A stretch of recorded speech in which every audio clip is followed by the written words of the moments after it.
Mr. Anisi, what has your investigation found to be the cause of the deaths of the babies of the Nelson Mandela?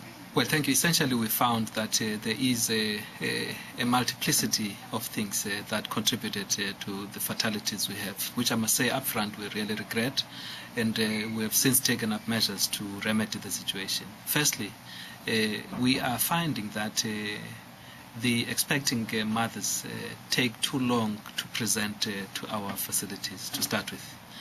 Where we expect them at least 12 weeks to show up to start the antenatal clinics, they don't do so in a number of instances, which makes us not to detect early some of the complications that may happen later in the pregnancy.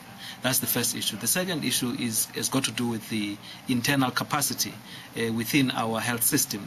For instance, if you take the availability of professionals in some of our district hospitals, it has contributed to some of this, because when they present to those, for instance, late in pregnancy, the expectation, for instance, is that you have anesthetics and pediatricians in some of our facilities ready to assist in that.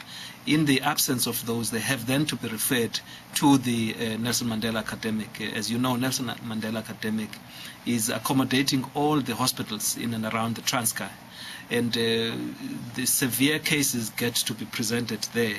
And if you had failed to make interventions at an earlier stage, you come to Nelson Mandela a little late with all the complications having advanced.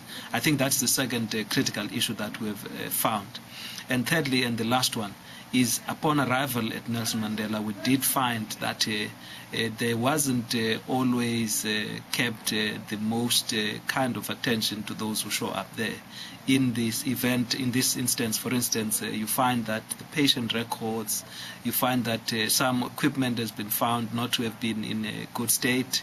These have contributed somewhat to this totality of things I have referred to, which have really led to the deaths of babies, as we have found in the reported cases in Nelson Mandela Academic Hospital.